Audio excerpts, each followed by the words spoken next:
ഇന്ന് 2024 ഫെബ്രുവരി 1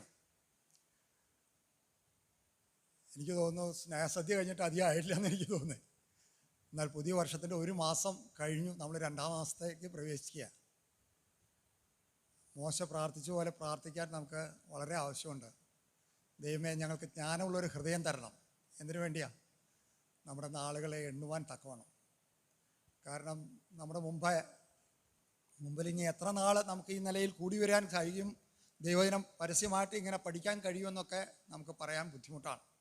ആ നിലയിലാണ് കാര്യങ്ങളൊക്കെ പോകുന്നതെന്ന് നമുക്കറിയാം. എന്നാൽ ദൈവം നമുക്ക് തന്നിരിക്കുന്ന ഈ അവസരങ്ങൾ നാം എത്രമാത്രം പ്രയോജനപ്പെടുത്തുന്നുണ്ട്, നാം എത്രമാത്രം അത് നമ്മളിൽ എന്തുമാത്രം രൂപാന്തരം ഉണ്ടാക്കുന്നുണ്ട്.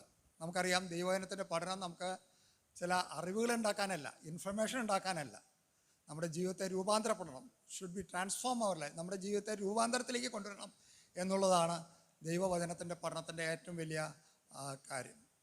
അതുകൊണ്ട് ദൈവം നമ്മളെ ഉദ്ദേശിക്കുന്ന രീതിയിൽ കൊണ്ടുവരുവാൻ ദൈവം നമ്മളെ ഇടയാക്കുമാറാകട്ടെ. ദൈവത്തിൻ്റെ പരിശുദ്ധാത്മാവിന് നമ്മളെ തന്നെ കീഴ്പ്പെടുത്തി കൊടുക്കുവാൻ ദൈവം നമ്മളെ സഹായിക്കട്ടെ.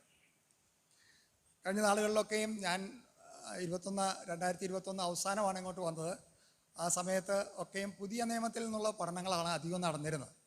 പിന്നീട് നാം വിഷയങ്ങളായിട്ട് പഠിക്കാനിടയായി വിശുദ്ധീകരണം, പിന്നെ അവസാനം നാം പഠിച്ചത് പുതിയ സൃഷ്ടി എന്നുള്ള വിഷയത്തോടുള്ള ബന്ധത്തിലാണ്. ഇതെല്ലാം നമ്മുടെ പുതിയ നിയമ വിശ്വാസികളെ എത്രമാത്രം സഹായിക്കുന്നു എന്നുള്ളത് നമുക്ക് അറിയാനായിട്ട് കഴിയും. ദൈവവചനം നമുക്ക് പൂർണ്ണമായും ഒരൊറ്റ പുസ്തകമായിട്ട് നമുക്ക് കാണാൻ കഴിഞ്ഞാൽ ദൈവത്തിൻ്റെ വെളിപ്പാടാണ് ഇത് എന്ന് നമുക്ക് കാണാനായിട്ട് കഴിയും. അതുകൊണ്ട് ഞാൻ പഴയ നിയമത്തിലേക്ക് നിങ്ങളുടെ ശ്രദ്ധ ആകർഷിക്കണമെന്നാണ് ഞാൻ ആഗ്രഹിക്കുന്നത്.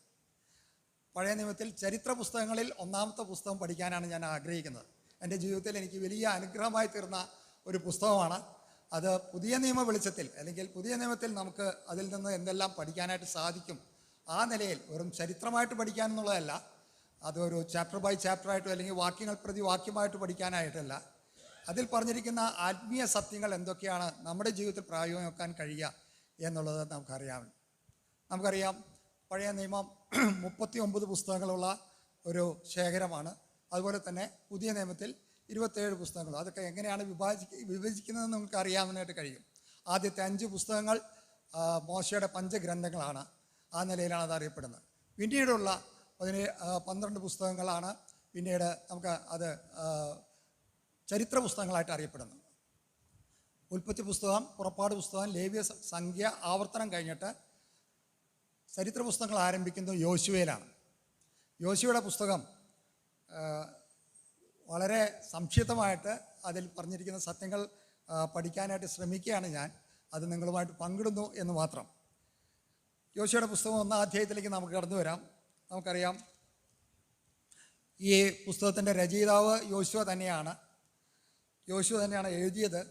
യോശുവ എന്നുള്ള പേര് നമുക്കറിയാം. ആദ്യം യോശുവയുടെ പേര് ഹോശയ എന്നായിരുന്നു. അത് മോശയാണ് അവന് യോശുവ എന്നുള്ള പേരിട്ടത്. അത് എബ്രായ ഭാഷയിലാണ്. അത് ഗ്രീക്ക് ഭാഷയിൽ അത് യേശു എന്ന് തന്നെയാണ് അതിൻ്റെ പേര്. യഹോവ എൻ്റെ രക്ഷ എന്നുള്ളതാണ് അതിൻ്റെ അർത്ഥം എന്ന് നമുക്കറിയാം.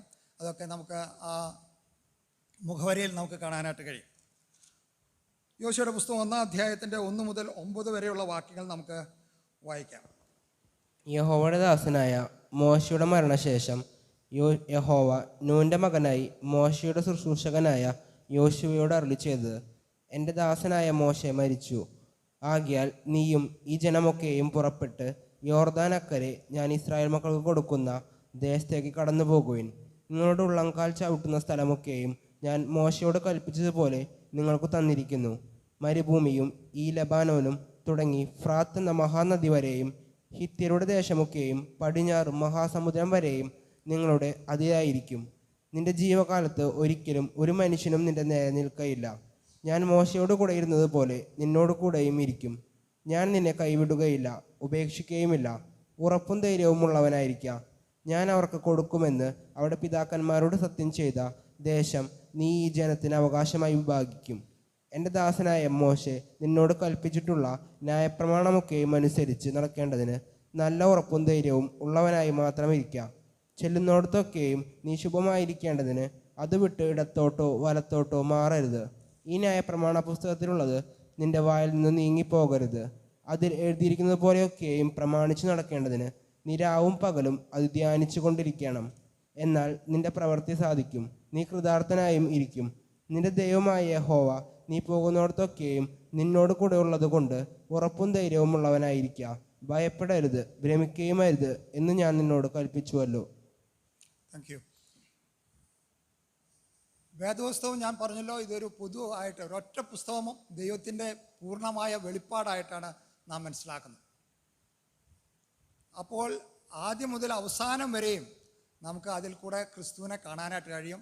ക്രിസ്തുവിൻ്റെ പ്രവർത്തനങ്ങൾ, ക്രിസ്തു ചെയ്തതിൻ്റെ വലിയ കാര്യങ്ങൾ നമുക്ക് അതിൽ കൂടെ ദർശിക്കാനായിട്ട് കഴിയും. ദൈവത്തിന് മനുഷ്യവർഗത്തോടുള്ള ഇടപെടൽ എങ്ങനെയൊക്കെ ആയിരുന്നു എന്ന് നമുക്ക് പഴയ നിയമം മുതലേ നമുക്ക് കാണാനായിട്ട് കഴിയും. ആദ്യത്തെ പുസ്തകം നമുക്കറിയാം, ഉൽപ്പത്തിയിൽ തന്നെ മനുഷ്യൻ്റെ ആരംഭം, മനുഷ്യൻ്റെ ഉൽപ്പത്തി നമുക്ക് ദർശിക്കാനായിട്ട് കഴിയും. എല്ലാത്തിൻ്റെ ആരംഭമാണ് ഉൽപ്പത്തി പുസ്തകം. മനുഷ്യൻ്റെ ആരംഭം, അതുപോലെ പാപത്തിൻ്റെ ആരംഭം.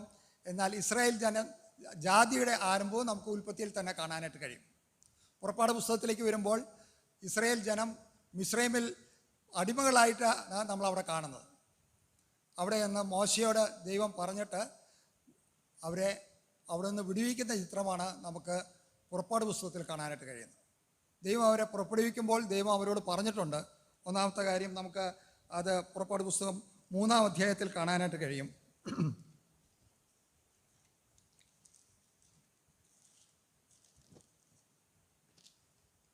യഹോവ മോശയോട് അരുളി ചെയ്ത വാക്ക് 7, 8, 9 വാക്യങ്ങൾ നമുക്ക് നോക്കാം. യഹോവ അരുളി ചെയ്തത്: മിസ്രൈമിലുള്ള എൻ്റെ ജനത്തിൻ്റെ കഷ്ടത ഞാൻ കണ്ടു. ഊഴിയ വിചാരകന്മാർ നിമിത്തമുള്ള അവരുടെ നിലവിളിയും കേട്ടു. ഞാൻ അവരുടെ സങ്കടങ്ങൾ അറിയുന്നു. അവരെ മിസ്രൈമിയുടെ കയ്യിൽ നിന്ന് വിടുവിപ്പാനും ആ ദേശത്ത് നിന്ന് നല്ലതും വിശാലവുമായ ദേശത്തേക്ക്, പാലും തേനും ഒഴുകുന്ന ദേശത്തേക്ക്, കനാന്യർ, ഹിത്യർ, അമോര്യർ, പെരിസ്യർ, ഹിവ്യർ, യബൂസ്യർ എന്നിവരുടെ സ്ഥലത്തേക്ക് അവരെ കൊണ്ടുപോകുവാനും ഞാൻ ഇറങ്ങി വന്നിരിക്കുന്നു. ഇസ്രായേൽ മക്കളുടെ നിലവിളി എൻ്റെ അടുക്കൽ എത്തിയിരിക്കുന്നു. മിസ്രൈമ്യർ അവരെ ഞെരുക്കുന്ന ഞെരുക്കവും ഞാൻ കണ്ടിരിക്കുന്നു. ദൈവത്തിൻ്റെ ആഗ്രഹം മിസ്രൈമിൽ നിന്ന് ഇസ്രായേൽ ജനത്തെ വിടുവിക്കുക മാത്രമല്ല, അവരെ കനാനിൽ എത്തിക്കുക എന്നുള്ളതായിരുന്നു ദൈവീയ ഉദ്ദേശത്തിൻ്റെ ആ പൂർണ്ണമായ പ്ലാൻ അല്ലെങ്കിൽ പദ്ധതി. ദൈവത്തിൻ്റെ രക്ഷാപദ്ധതി നമ്മൾ പഠിക്കുമ്പോൾ ദൈവം ഓരോരുത്തരെ തിരഞ്ഞെടുക്കുന്നതിൻ്റെ പിന്നിലുള്ള ഓരോ ഉദ്ദേശങ്ങൾ നമുക്ക് കാണാനായിട്ട് കഴിയും. ഇസ്രായേൽ ജാതിയെ രൂപപ്പെടുത്തുവാനായിട്ട് ദൈവം ഒരു വ്യക്തിയെ ആദ്യം തിരഞ്ഞെടുക്കുന്നു. അതിൽ കൂടെ ഒരു കുടുംബത്തെ തിരഞ്ഞെടുക്കുന്നു.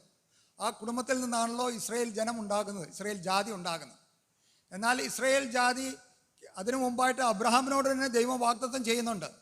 നീ നിൽക്കുന്ന അല്ലെങ്കിൽ നീ ഉൾപ്പെട്ടിരിക്കുന്ന നീ നിൽക്കുന്ന ഈ ദേശം നിനക്ക് അവകാശമായി തരും.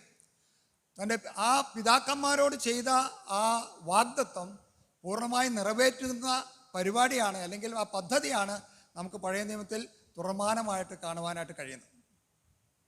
അതിനുവേണ്ടി ദൈവം ആ ജാതിയെ ഒരുക്കുന്ന കാര്യങ്ങൾ നമുക്ക് ആദ്യത്തെ പഞ്ചഗ്രന്ഥങ്ങളിൽ നമുക്ക് മോശ വിവരിക്കുന്നത് കാണാനായിട്ട് കാണും. മോശയുടെ നേതൃത്വത്തിൽ അവർ ചെയ്ത കാര്യങ്ങൾ, ദൈവം അവരെ കടത്തിവിട്ട മാർഗങ്ങൾ. നമ്മുടെ ക്രിസ്തീയ ജീവിതത്തിലും ദൈവം നമ്മളെ ഓരോ വഴിയിൽ കൂടെ കടത്തുമ്പോൾ ദൈവത്തിന് ആത്യന്തികമായ ഒരു ലക്ഷ്യമുണ്ട്. ഞാൻ പറഞ്ഞല്ലോ, ഇസ്രായേൽ മക്കളെ മിസ്രൈമിൻ്റെ അടിമത്തത്തിൽ നിന്ന് വിടുവിക്കുമ്പോഴും അവരെ ആത്യന്തികമായ ഒരു ലക്ഷ്യമുണ്ട്. അവരെ കനാനിൽ പ്രവേശിപ്പിക്കണം, കനാനിൽ എത്തണം. അല്ലെങ്കിൽ ഈ പെസ ആചരിച്ചത്, രക്തം ചൊരിഞ്ഞത്, അതുപോലെ ചെങ്കടൽ കടന്നത്, ഫറവോനിയ സൈന്യത്തെ ന്യായം വിധിച്ചത്, ഇതിനൊക്കെ പിന്നെ യാതൊരു അർത്ഥമില്ലാതെ വരും ഈ ജനം കനാനിൽ പ്രവേശിച്ചില്ലെങ്കിൽ. അത് ദൈവത്തിൻ്റെ വാഗ്ദത്തമാണ്. ദൈവത്തിൻ്റെ വാഗ്ദത്തത്തിലുള്ള വിശ്വസ്തത നമുക്ക് ഈ പുസ്തകം പഠിക്കുമ്പോൾ നമുക്ക് മനസ്സിലാക്കാനായിട്ട് സാധിക്കും. ഞാൻ പറഞ്ഞല്ലോ, ദൈവത്തിൻ്റെ പൂർണ്ണമായ വെളിപ്പാടുകൾ ഓരോ വ്യക്തിയിലും നമുക്ക് ദർശിക്കാൻ കഴിയുമ്പോൾ ദൈവത്തിൻ്റെ വചനത്തിൻ്റെ പഠനം നമുക്ക് കൂടുതൽ അർത്ഥവത്തായി തീരും. അല്ലെങ്കിൽ ഈ പഴയ നിയമ പുസ്തകങ്ങൾ വെറും ചരിത്ര ഗ്രന്ഥമായിട്ടോ അല്ലെങ്കിൽ നമുക്കൊരു വരണ്ട പഠനമായിട്ട് തോന്നും. എന്നാൽ ഇതിലെ ആത്മീയ സത്യങ്ങൾ പുതിയ നിയമത്തിൻ്റെ അടിസ്ഥാനത്തിൽ നാം പഠിക്കുമ്പോഴാണ് ദൈവം നമുക്ക് വേണ്ടി ഒരുക്കിയിരിക്കുന്ന കാര്യങ്ങളുടെ അല്ലെങ്കിൽ നമ്മളെക്കുറിച്ചുള്ള ദൈവത്തിൻ്റെ പദ്ധതികളുടെ ആത്യന്തിക ലക്ഷ്യം നമുക്ക് കാണാനായിട്ട് കഴിയുന്നത്. അത് ഈ പുസ്തകം പഠിക്കുമ്പോൾ നമുക്ക് വളരെ കൃത്യമായിട്ട് നമുക്ക് മനസ്സിലാക്കാനായിട്ട് കഴിയും. ആ നിലയിൽ നാം പഠിക്കുകയാണെങ്കിൽ തീർച്ചയായിട്ടും നമ്മളെ പുതിയ തലത്തിലേക്ക് ദൈവത്തിൻ്റെ വചനത്തിൻ്റെ പഠനം എത്തിക്കുമെന്നുള്ളതിന് യാതൊരു സംശയമില്ല. പഴയ നിയമം പുതിയ നിയമത്തിലേക്കുള്ള ഒരുക്കമായിരുന്നു എന്ന് നമുക്ക് കാണാൻ കഴിയും. പുതിയ നിയമ സത്യങ്ങൾ പഴയതിനെ കൂടാതെ മനസ്സിലാക്കാനും പ്രയാസമാണ്. അതുപോലെ തന്നെ പുതിയതിനെ കൂടാതെ പഴയതിനെ വിവേചിച്ചറിയാനും അതുപോലെ വിലമതിക്കാനും നമുക്ക് കഴിയാതെ പോകും. അതുകൊണ്ട് ഇത് രണ്ടും ഒരുമിച്ച് നമ്മൾ പഠിക്കുമ്പോഴാണ് ഈ വചന പഠനത്തിൻ്റെ മാധുര്യം നമുക്ക് മനസ്സിലാക്കാനായിട്ട് കഴിയുള്ളൂ. വീണുപോയ മനുഷ്യകുലത്തിൻ്റെ രക്ഷ മനുഷ്യനായ ക്രിസ്തു മൂലം ഒരുക്കുക, അത് ദൈവത്തിൻ്റെ നിത്യതയിലുള്ള പദ്ധതിയായിരുന്നു. കർത്താവായ യേശു ക്രിസ്തു കാലസമ്പൂർണ്ണതയിൽ ഈ ലോകത്തിൽ വരുന്നതിനും കാൽവരി ക്രൂശിൽ മരിച്ച് ഉയർത്തെഴുന്നേറ്റ് സ്വർഗാരോഹണം ചെയ്യുന്നതിനും ഒക്കെ എത്രയോ മുമ്പായിട്ട് ദൈവം തൻ്റെ നിത്യപദ്ധതിയിൽ ഇതിനായിട്ട് പദ്ധതി ഒരുക്കിയിരുന്നു. അതിനുവേണ്ടി ആ പുരോഗമനപരമായ വെളിപ്പാട് നമുക്ക് ഉൽപ്പത്തി പുസ്തകം മുതലേ നമുക്ക് കാണാനായിട്ട് കഴിയും. ക്രിസ്തുവിനെ ഏത് ജാതിയിൽ ജനിച്ച് വളരണം, അല്ലെങ്കിൽ അതിനു വേണ്ടിയാണ് ഇസ്രായേൽ ജനത്തെ ഒരുക്കി കൊണ്ടുവന്നിരുന്നത് എന്നുള്ള സത്യം നാം മനസ്സിലാക്കുമ്പോഴാണ് ദൈവത്തിൻ്റെ നമ്മോടുള്ള ബന്ധത്തിലുള്ള ദൈവത്തിൻ്റെ പദ്ധതികൾ എത്ര വലുതാണ്, എത്ര മഹത്വകരമായത് ആണ് എന്ന് നമുക്ക് മനസ്സിലാക്കാനായിട്ട് സാധിക്കുക. അതുകൊണ്ട് പുതിയ നിയമത്തിൽ മനുഷ്യനോട് ഇടപെടുന്ന രീതിയുടെ ഒരു നിഴലായിട്ട് പഴയ നിയമത്തിൽ ദൈവത്തിൻ്റെ ഇടപാടുകൾ നമുക്ക് കാണാനായിട്ട് കഴിയും. ആ നിലയിൽ നമുക്ക് പുതിയ നിയമം പഠിക്കുകയാണെങ്കിൽ പഴയതിൽ കൂടെ പഴയ നിയമത്തിൽ കൂടെ നമുക്ക് പുതിയ നിയമത്തിലെ പുസ്തകങ്ങളും കൂടി പഠിക്കുകയാണെങ്കിൽ അത് നമുക്ക് വലിയ അനുഗ്രഹമായി തീരും. ഞാൻ പറഞ്ഞല്ലോ, ഞാനിവിടെ വന്ന സമയത്ത് കൊലോസ്യ ലേഖനമായിരുന്നു ചുവന്നമണ്ണിലെ ബിജു സഹോദരൻ എടുത്തുകൊണ്ടിരുന്നത്. എനിക്ക് വലിയ ഇഷ്ടമുള്ള ഒരു ലേഖനമാണ്. അത് പഠിച്ചു കഴിഞ്ഞപ്പോൾ ഞാൻ വിചാരിച്ചു അതിനോട് ചേർന്ന് എഫേസ്യ ലേഖനം കൂടി നാം പഠിക്കുകയാണെങ്കിൽ അത് നമുക്ക് വലിയ അനുഗ്രഹത്തിന് കാരണമായി തീരും. കാരണം കൊലോസ്യ ലേഖനത്തിൽ സഭയുടെ തലയായ ക്രിസ്തുവിനെയും അവൻ്റെ മഹത്വത്തെയാണ് വിവരിക്കുന്നത്, നമുക്കറിയാം, നാം അത് പഠിച്ചതാണ്. എന്നാൽ എഫേസ്യ ലേഖനത്തിൽ ക്രിസ്തുവിൻ്റെ ശരീരമായ സഭയുടെ മഹത്വം, ആ സഭയിൽ ദൈവം തന്നിരിക്കുന്ന എന്തൊക്കെയാണ്, ആ സഭയിലെ സമ്പന്നത, ക്രിസ്തുവിൻ്റെ സമ്പന്നത, സഭ എന്തുമാത്രം അനുഭവിക്കുന്നുണ്ട്, നമുക്കുള്ളതെല്ലാം ക്രിസ്തുവിലാണ് തന്നിരിക്കുന്നതെന്നുള്ള ആ വിലയേറിയ സത്യം നാം എഫേസ്യ ലേഖനം പഠിക്കുമ്പോഴാണ് നമുക്ക് മനസ്സിലാകുന്നത്. എന്നാൽ ആ എഫേസ്യ ലേഖനത്തിന് നല്ലൊരു കോംപ്ലിമെൻ്റ് അല്ലെങ്കിൽ പരിപൂർണമായ ഒരു പുസ്തകമായിട്ട് ലേവ്യ പുസ്തകം ഞാൻ കണ്ടതുകൊണ്ടാണ് ലേവ്യ പുസ്തകത്തിൽ കൂടെ നമുക്ക് അത് പഠിക്കാം എന്ന് ഞാൻ തീരുമാനിച്ചത്. ഇതിലെ എല്ലാ അധ്യായങ്ങളും അങ്ങനെ പഠിക്കാനല്ല ഞാൻ ആഗ്രഹിക്കുന്നത്. അതിലുള്ള ആത്മീയ സത്യങ്ങൾ, നമ്മളെ ബാധിക്കുന്ന കാര്യങ്ങൾ എന്തൊക്കെയാണ്, ഓരോ സംഭവങ്ങളിൽ കൂടെ കർത്താവായ യേശു ക്രിസ്തുവിൻ്റെ മഹത്വം എന്തൊക്കെയാണെന്ന് മനസ്സിലാക്കാനായിട്ട് അത് നമ്മളെ സഹായിക്കും എന്നുള്ളതിന് യാതൊരു സംശയവുമില്ല. പ്രത്യേകിച്ച് നാം പഠിക്കാൻ പോകുന്ന ഈ യോശുവയുടെ പുസ്തകം പഠിക്കുമ്പോൾ എനിക്കുണ്ടായ അനുഭവം തന്നെ നിങ്ങൾക്കും ഉണ്ടാകണം എന്ന് ഞാൻ ആഗ്രഹിക്കുന്നു. കാരണം നമ്മുടെ വിശ്വാസവും നമ്മുടെ ജീവിതവും തമ്മിൽ വളരെ അന്തരമുണ്ട്, അല്ലേ? ഇന്ന് മറ്റുള്ളവർ നമ്മുടെ ജീവിതത്തെ നോക്കുമ്പോൾ ഇവർ വിശ്വസിക്കുന്നു എന്ന് പറയുന്ന കാര്യങ്ങളും ഇവരുടെ ജീവിതത്തിൽ കാണുന്ന കാര്യങ്ങളും തമ്മിൽ യാതൊരു ബന്ധമില്ല എന്ന് പറയുന്ന ഒരു കാലത്താണ് നമ്മുടെ സഭ അല്ലെങ്കിൽ നമ്മുടെ ജനം, നമ്മുടെ വിശ്വാസഗോളം വന്നിരിക്കുന്നത്. ആ വലിയ സത്യം മനസ്സിലാക്കുമ്പോഴാണ് നമ്മളുടെ ഇടയിൽ അല്ലെങ്കിൽ എന്നിൽ തന്നെ എനിക്ക് വലിയൊരു വ്യതിയാനം ഉണ്ടാകണം എന്നുള്ള ആഗ്രഹം നമുക്കുണ്ടാകുന്നു. കാരണം ദൈവവചനം ആദ്യ അവസാനം വിശ്വസിക്കുന്നുവെന്ന് നാം അവകാശപ്പെടുകയും നമ്മുടെ ദൈനംദിന ജീവിതത്തിൽ പ്രായോഗിക തലത്തിൽ നമുക്കത് വെളിപ്പെടുത്താൻ കഴിയാതെ പോവുക എന്ന് പറയുന്നത് എത്രയോ പരാജയമാണ്. അല്ലെങ്കിൽ അത് നമ്മുടെ കർത്താവിൻ്റെ മഹത്വത്തെ അല്ലെങ്കിൽ കർത്താവിൻ്റെ സാക്ഷ്യത്തെ തന്നെ നമുക്ക് മോശമാക്കാൻ അല്ലെങ്കിൽ അത് ഇല്ലാതാക്കാൻ തന്നെ സാധിക്കുന്ന കാര്യമാണ്. അതുകൊണ്ട് ഇന്ന് നമുക്ക് ഒത്തിരി പ്രവർത്തനങ്ങളുണ്ട്, ആക്ടിവിറ്റീസ് വളരെ ഉണ്ട്. പക്ഷേ നമ്മുടെ ഇന്നത്തെ തലമുറ എന്തുകൊണ്ട് നാം ആഗ്രഹിക്കുന്ന വിധത്തിൽ കർത്താവിനോടുള്ള ഭക്തിയിലും അവരുടെ ആത്മീയ ജീവിതത്തിലും ഉയർന്നു വരുന്നില്ല? അത് നമ്മൾ വളരെ ഗൗരവമായി ചിന്തിക്കേണ്ട ഒരു കാലമാണ്. നമ്മുടെ കർത്താവിൻ്റെ ക്രൂശിനെയും ദൈവത്തിൻ്റെ വീണ്ടെടുപ്പിൻ പദ്ധതിയെയും കുറിച്ചുള്ള ശരിയായ ഒരു ദർശനം, ഒരു കാഴ്ചപ്പാട് നമുക്ക് ഉണ്ടായെങ്കിൽ മാത്രമേ നമ്മുടെ ജീവിതത്തിൽ ആ വലിയ രൂപാന്തരം നടക്കുകയുള്ളൂ. പലപ്പോഴും അത് വലിയ മറ്റുള്ളവരെ ആകർഷിക്കത്തക്കതായിരിക്കില്ല നമ്മുടെ ആ ജീവിതം. കാരണം ആത്മീയ ജീവിതം, ക്രിസ്തീയ ജീവിതം എന്ന് പറയുന്നത് ഇറ്റ്സ് കോസ്റ്റ്ലി, ഇത് വളരെ വില കൊടുക്കേണ്ടതാണ്.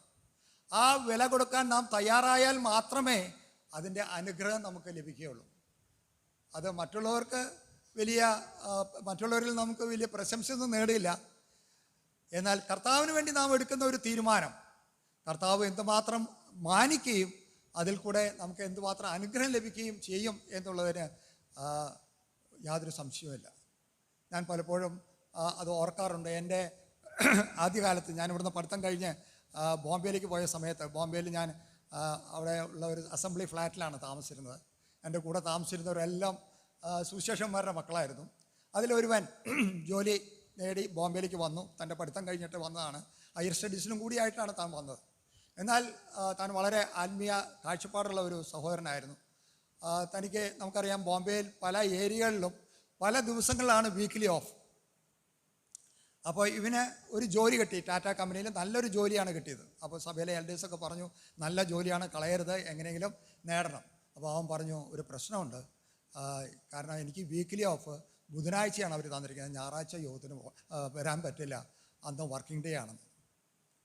അപ്പോൾ ഞങ്ങളുടെ സഭയിൽ അങ്ങനെയുള്ളവരെ ഒത്തിരി പേരുണ്ട്, ഞാൻ കൂടി വരുന്ന അസംബ്ലിയിൽ. അതുകൊണ്ട് അവരെ ഉദ്ദേശിച്ച് മാസത്തിൽ ഒരാഴ്ച ഈവനിങ്ങിലാണ് വർഷിപ്പ് വെച്ചിരിക്കുന്നത്. അതുകൊണ്ട് ഇപ്പോൾ എൽഡേഴ്സ് പറഞ്ഞു, അതിനെന്താ, കുഴപ്പമില്ലല്ലോ, നമുക്ക് ആ ഒരാഴ്ച കൂടാം, അങ്ങനെ പല സഹോദരന്മാരുണ്ട്. അവൻ പറഞ്ഞു, ഇല്ല, ഞാൻ ഞായറാഴ്ച യോഗം മുടക്കിയിട്ടുള്ള ഒരു ജോലിയും എനിക്ക് വേണ്ട എന്ന് പറഞ്ഞു. എല്ലാവരും അവനെ ഉദ്ദേശിച്ചു, ഇത്രയും നല്ല ജോലി കിട്ടുക, ബോംബെയിൽ നീ വന്ന ഉടനെ, അധികം എക്സ്പീരിയൻസ് ഇല്ലല്ലോ നിനക്ക്, കിട്ടാനായിട്ട് ഇത്രയും കിട്ടിയ സ്ഥിതിക്ക് അത് ദൈവത്തിൻ്റെ വഴിയല്ലേ എന്നൊക്കെ പറഞ്ഞ് അവനെ എൻകറേജ് ചെയ്തു. പക്ഷേ അവൻ കർത്താവിൽ ഉറച്ചു തന്നു, ഇല്ല, ഞാൻ ദൈവത്തോട് ആ ഒരു തീരുമാനം എടുത്തിരിക്കുന്ന വ്യക്തിയാണ്, അതുകൊണ്ട് എനിക്ക് ഈ ജോലി വേണ്ട. ഏകദേശം ഒരു മാസം അവന് ജോലി ലഭിക്കാതെ ഇരുന്നു. ഞാൻ വളരെയധികം അതിശയിച്ചു വാസ്തവത്തിൽ അവൻ്റെ ആ ഉറപ്പിൽ, ആ ഉറച്ചു നിന്ന അവസ്ഥയിൽ. എന്നാൽ ദൈവം അവനെ അനുഗ്രഹിച്ചു. അവന് പിന്നെ അതിനേക്കാളും നല്ലൊരു ജോലി അവന് മൾട്ടിനാഷണൽ കമ്പനിയിൽ കിട്ടി. ആ ജോലി കിട്ടിയപ്പോൾ അവന് 2 ദിവസം വീക്കിലി ഓഫ്, വീക്കെൻഡ്, ശനിയും ഞായറും അവധി. ഞാൻ പറയാൻ ആഗ്രഹിച്ചത്, നാം കർത്താവിന് വേണ്ടി ഒരു സ്റ്റെപ്പ് എടുക്കുമ്പോൾ അതിനേക്കാൾ ഇരട്ടി കർത്താവ് നമ്മൾക്ക് വേണ്ടി ഇങ്ങോട്ട് വരാൻ തയ്യാറാണ്. യോശുവയുടെ പുസ്തകം നാം പഠിക്കുമ്പോൾ യോശുവ കനാൻ ദേശം അവകാശമാക്കുവാൻ, അല്ലെങ്കിൽ അവർ ചെയ്ത കാര്യങ്ങൾ നാം പഠിക്കുമ്പോൾ, കനാൻ ദേശം നമുക്ക് ഈ പുസ്തകം പഠിക്കുമ്പോൾ വേറൊരു കുഴപ്പമുള്ളത്, നമ്മുടെ മനസ്സിൽ ചില ധാരണകളുണ്ട്, അല്ലെങ്കിൽ നമ്മുടെ മനസ്സിൽ നാം ധരിച്ചു വച്ചിരിക്കുന്ന ചില കാര്യങ്ങൾ. എന്നോടുള്ള ബന്ധത്തിലും ഞാനിത് പഠിക്കാൻ ശ്രമിച്ചാൽ എന്നെയും അത് ചിന്തിപ്പിച്ചു. കാരണം സ്വർഗം കനാനിൻ്റെ ഒരു ചിത്രമായിട്ട് നമ്മൾ കാണുന്നുണ്ട്, പല പാട്ടുകളിലും നമ്മളത് കേൾക്കുന്നുണ്ട്, യോർദാൻ മരണമായിട്ടും. അങ്ങനെ ഒരു ധാരണയിൽ നാം ഈ പുസ്തകം പഠിക്കാൻ ശ്രമിച്ചാൽ പല കാര്യങ്ങൾക്കും നമുക്ക് വിശദീകരണം കൊടുക്കാനായിട്ട് കഴിയില്ല. എന്നാൽ കനാനിൽ നമുക്കറിയാം, സ്വർഗത്തിൽ യുദ്ധമൊന്നുമില്ല. കനാലിൽ ചെല്ലുമ്പോൾ കനാലിൽ നിറച്ച് യുദ്ധമാണ്, അല്ലേ, വലിയ പോരാട്ടമാണ്. അതുകൊണ്ട് കനാന് സ്വർഗത്തിൻ്റെ ചിത്രമാവാൻ ഒരിക്കലും സാധ്യമല്ല. സ്വർഗത്തിൽ നാം സ്വസ്ഥയുടെ സ്ഥാനമാണ്, സ്വസ്ഥയുടെ ദേശമായിട്ടാണ് സ്വർഗത്തെ നാം കാണുന്നത്. എന്നാൽ കനാനിലെ സ്വസ്ഥയുണ്ട്, എന്നാൽ അത് താൽക്കാലികമായി ഈ ലോകത്തിലെ സ്വസ്ഥത കാണിച്ചു തരികയായിരുന്നു. എന്നാൽ നമുക്ക് എബ്രായ ലേഖനം ഇതിനോട് ചേർത്ത് പഠിക്കുമ്പോൾ നമുക്കറിയാം, യോശുവ കൊടുത്ത സ്വസ്ഥത അത് താൽക്കാലികമായിരുന്നു. കർത്താവായ യേശുക്രിസ്തുവിൽ കൂടെ നമുക്ക് ലഭിക്കുന്ന സ്വസ്ഥതയുടെ കാര്യം അവിടെ എബ്രായ ലേഖനകാരൻ പറയുന്നുണ്ട്. ആ സ്വസ്ഥതയിലേക്ക് പ്രവേശിക്കാൻ നമ്മളോട് ഉത്സാഹിക്കാനുള്ള ആഹ്വാനമാണ് അവിടെ എബ്രായ ലേഖനകാരൻ തരുന്നത്. ഞാൻ പറയാൻ വന്നത്, കനാൻ ദേശം നമ്മുടെ ആത്മീയ ജീവിതത്തിൻ്റെ നല്ലൊരു ഉന്നതമായ ദേശമായിട്ട് നമുക്ക് കാണാനായിട്ട് കഴിയും. എന്നാൽ അവിടേക്ക് കടന്നു ചെല്ലാൻ നമുക്ക് പല തടസ്സങ്ങളുമുണ്ട്. അത് നമ്മൾ എപ്പോഴും മനസ്സിലാക്കിയിരിക്കണം. അതുകൊണ്ടാണ് ഞാൻ പറഞ്ഞത്, നമ്മുടെ ലക്ഷ്യം എന്താണെന്നുള്ള കാര്യം നമ്മൾ ഓർക്കണം. നമ്മളെ ഇസ്രായേൽ മക്കളെ മിസ്രൈമിൽ നിന്ന് വിടുവിക്കുക മാത്രമായിരുന്നില്ല, അവരെ കനാൻ ദേശത്തെ എത്രയും പെട്ടെന്ന് എത്തിക്കുക എന്നുള്ളതായിരുന്നു ദൈവത്തിൻ്റെ ഉദ്ദേശം.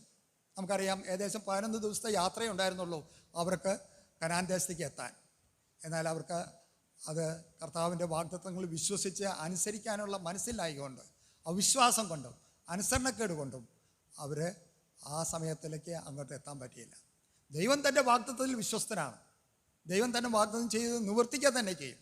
എന്നാൽ അവരുടെ അനുസരണക്കേട് മുഖാന്തരം, അല്ലെങ്കിൽ അവരുടെ അവിശ്വാസം കൊണ്ട് അവർക്ക് ആ ദേശത്തേക്ക് കടന്നു വരാൻ കഴിഞ്ഞില്ല എന്നുള്ള കാര്യം നാം മനസ്സിലാക്കണം. അവർ മരുഭൂമിയിൽ ഏകദേശം 40 വർഷത്തോളം അലഞ്ഞു തിരിയേണ്ടി വന്നു. ദൈവം അവരുടെ അനുസരണക്കേടിനെ കണ്ടത്, ആ തലമുറ മുഴുവനും മരുഭൂമിയിൽ പട്ടുപോയി എന്നാണ് നാം വായിക്കുന്നത്. ആകെ 2 പേരെ ആ വാഗ്ദത്ത ദേശത്തിലേക്ക് കടന്നുള്ളൂ. ആരാണ്? യോശുവയും കാലേബും. അവരുടെ ദൈവത്തിൽ പൂർണ്ണമായി വിശ്വസിച്ച് യഹോവയോട് പറ്റി നിന്നതുകൊണ്ട് ദൈവം അവരെ ആ ദേശത്തേക്ക് കടത്തി. എന്നാൽ ആ ജനം പറഞ്ഞ ഞങ്ങളുടെ മക്കൾ അടിമകളായി പോവും എന്ന് പറഞ്ഞ ആ മക്കൾ ദൈവം ആ ദേശത്തേക്ക് കടത്തിക്കൊണ്ടുവന്നു. പ്രിയമുള്ളവരെ, ദൈവത്തിൻ്റെ വാഗ്ദത്തം എത്രയോ വലുതാണ്. ഇന്ന് നമ്മുടെ വിശ്വാസ ജീവിതത്തിൽ നാം എവിടെയാണ് എത്തി നിൽക്കുന്നത്? ദൈവത്തിന് നമ്മളെക്കുറിച്ചുള്ള വലിയ പ്രതീക്ഷ എന്താണ്? നാം എവിടെയാണ് ഇപ്പോൾ ഉള്ളത് എന്ന് നമ്മെ തന്നെ ശോധന ചെയ്യാൻ ഈ ദിവസങ്ങളിലെ പഠനം നമുക്ക് ഇടയാക്കണം എന്നുള്ളതാണ് എൻ്റെ ആഗ്രഹം. കാരണം എൻ്റെ ആ ചിത്രം ഞാൻ പറയുന്നുണ്ട്, ആത്മീയ സുസ്ഥിതിയിലും അത് നമ്മുടെ ജീവിതത്തിൽ നാം പ്രാപിക്കുന്ന കർത്താവിനോടുള്ള ഏകീകരണത്തിൽ, അവൻ്റെ വിജയത്തിൽ നാം ഏകീഭവിക്കുമ്പോൾ ഇവിടെ ഇപ്പോൾ ദൈവിക അനുഗ്രഹത്തിൻ്റെ നിറവ് അല്ലെങ്കിൽ ആ സമൃദ്ധി, ജീവൻ്റെ സമൃദ്ധി കർത്താവ് പറയുണ്ടായി, ഞാൻ വന്നത് നിങ്ങൾക്ക് ജീവനുണ്ടാകുവാനും സമൃദ്ധിയായ ജീവനുണ്ടാകുവാനാണ്. ആ ജീവൻ്റെ സമൃദ്ധി ഈ ഭൂമിയിൽ വെച്ച് അനുഭവമാക്കണം എന്നുള്ളതാണ് കർത്താവിന് നമ്മളെക്കുറിച്ച് ആഗ്രഹിക്കുന്നത്. എന്നാൽ നമ്മുടെ അവിശ്വാസം കൊണ്ടും അവനെ പൂർണ്ണമായി അനുസരിക്കാതിരിക്കുന്നതുകൊണ്ടും പലപ്പോഴും നമുക്കത് പ്രാപിക്കാൻ കഴിയുന്നില്ല എന്നുള്ളത് വലിയ ഒരു സത്യമാണ്. പ്രിയമുള്ളവരെ, അത് നാം മനസ്സിലാക്കേണ്ട ഒരു കാര്യമാണ്. ദൈവം തൻ്റെ ജനത്തെ നയിച്ചതിൻ്റെ ലക്ഷ്യം കനാനാണെന്ന് നാം കണ്ടു. അവന് വാക്കുകൊടുത്തത് അല്ലെങ്കിൽ തൻ്റെ പിതാക്കന്മാരോട് വാഗ്ദത്തം ചെയ്തതെല്ലാം ദൈവം നിറവേറ്റി. കാരണം ദൈവം അബ്രഹാമിനോട് പറഞ്ഞു, ഇസാക്കിനോട് പറഞ്ഞു, യാക്കോബിനോട് പറഞ്ഞു. അവസാനം യോസെഫ്, ഉൽപ്പത്തി പുസ്തകം 50-ാം അധ്യായത്തിലേക്ക് നോക്കുക. യോസെഫിൻ്റെ ആ വിശ്വാസത്തിൻ്റെ പ്രത്യാശ അവിടെ വെച്ച് താൻ തൻ്റെ സഹോദരന്മാരോട് പറയുന്നുണ്ട്. ഉൽപ്പത്തി പുസ്തകം 50-ാം അധ്യായത്തിൽ 24-ാം വാക്യം തൊട്ട് വായിക്കുക. അനന്തരം യോസേഫ് തൻ്റെ സഹോദരന്മാരോട്, ഞാൻ മരിക്കുന്നു, എന്നാൽ ദൈവം നിങ്ങളെ സന്ദർശിക്കുകയും ഈ ദേശത്ത് നിന്ന് താൻ അബ്രഹാമിനോടും ഇസ്ഹാക്കിനോടും യാക്കോബിനോടും സത്യം ചെയ്ത ദേശത്തേക്ക് കൊണ്ടുപോവുകയും ചെയ്യുമെന്ന് പറഞ്ഞു. ദൈവം നിങ്ങളെ സന്ദർശിക്കുമ്പോൾ നിങ്ങളെൻ്റെ അസ്ഥികളെ ഇവിടെ നിന്ന് കൊണ്ടുപോകണമെന്ന് പറഞ്ഞ് യോസേഫ് ഇസ്രായേൽ മക്കളെ കൊണ്ട് സത്യം ചെയ്യിപ്പിച്ചു. ദൈവം ഇസ്രായേൽ മക്കളെ അവിടെ എത്തിക്കുമെന്നുള്ള വലിയ വിശ്വാസം യോസേഫിനുണ്ടായിരുന്നു. അതുകൊണ്ടാണ് താൻ പറഞ്ഞത്, നിങ്ങൾ പോകുമ്പോൾ എൻ്റെ അസ്ഥികളെ കൊണ്ടുപോകണം. നാം യോശുവയുടെ പുസ്തകം അവസാന അധ്യായത്തിലേക്ക് വരുമ്പോൾ നമുക്കത് കാണാം. അവിടെ യോസേഫിനെ അടക്കം ചെയ്യുന്ന ഭാഗവും നമുക്കവിടെ വായിക്കാനായിട്ട് കഴിയും. അതുകൊണ്ട് പിതാക്കന്മാരോട് ചെയ്ത വാഗ്ദത്തം വിശ്വസ്തനായ ദൈവം അത് നടത്തി. ദൈവത്തിൻ്റെ വിശ്വസ്തയുടെ വലിയൊരു ചിത്രം നമുക്ക് ഈ യോശുവയുടെ പുസ്തകം പഠിക്കുമ്പോൾ നമുക്ക് കാണാനായിട്ട് കഴിയും.